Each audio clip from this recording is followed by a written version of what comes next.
So first we will see mineral calcium, which is a macro mineral. In your body you have 1.1 kg of calcium.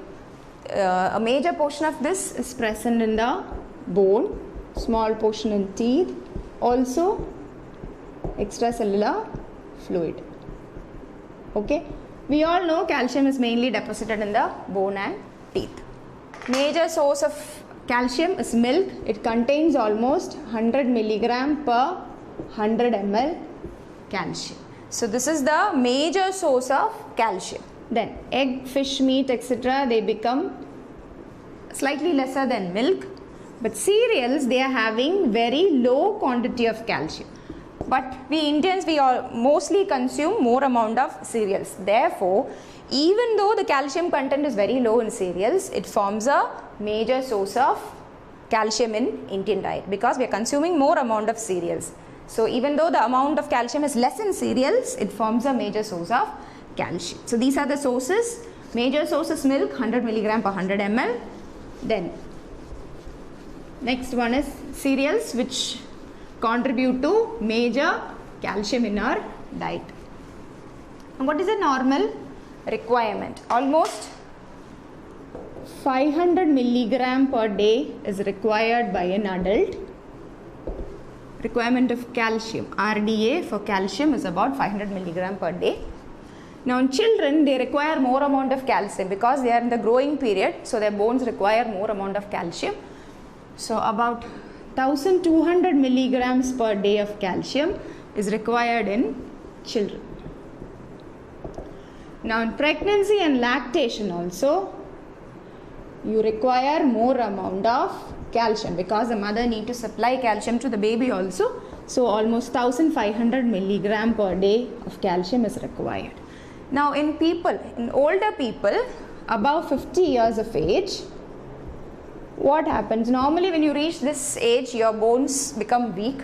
So calcium loss will be there. So you need to supply more amount of calcium. So they can also consume more amount of calcium plus vitamin D. Together with vitamin D, they have to consume calcium for easy absorption.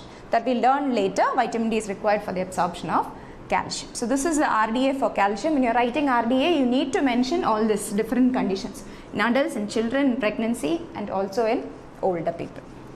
Now about absorption of calcium. Absorption of calcium, it's mainly absorbed from duodenum. It requires calcitriol or vitamin D and a protein calbindin. Okay, these two substances are required for calcium absorption. So what happens is that you have your calcitriol or vitamin D in blood. It binds with a receptor inside the cell, intestinal cell. So this receptor, calcitriol receptor complex, binds to the DNA. Okay, DNA plus CR. It results in the synthesis of calbindin. Calbindin is a protein that helps in absorption of calcium. So calcium from the lumen, intestinal lumen, is absorbed by calbindin. So this is a mechanism by which your calcium is absorbed with the help of these two, calcitriol or otherwise vitamin D and calbindin, which is a protein that helps in the absorption of calcium by forming hormone receptor complex, which acts on the DNA to synthesize calbindin, which helps in the absorption of calcium. Now, there are certain factors that promotes absorption of calcium and certain factors that inhibits absorption of factors. Now, favoring absorption, factors that favor absorption. First one is, like we learned, vitamin D is required for the absorption of calcium. Mechanism we have learned by forming HR complex, hormone receptor complex, and inducing synthesis of the calbindin molecule. Second one is PTH.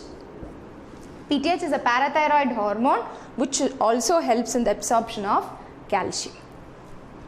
Third one is acidity. Acidity increases absorption of calcium. Fourth one, certain amino acids. Amino acids like lysine and arginine helps in the absorption of calcium. Now, factors that decreases absorption of calcium. First one is phytates, then oxalates, malabsorption syndrome, and next one is phosphate.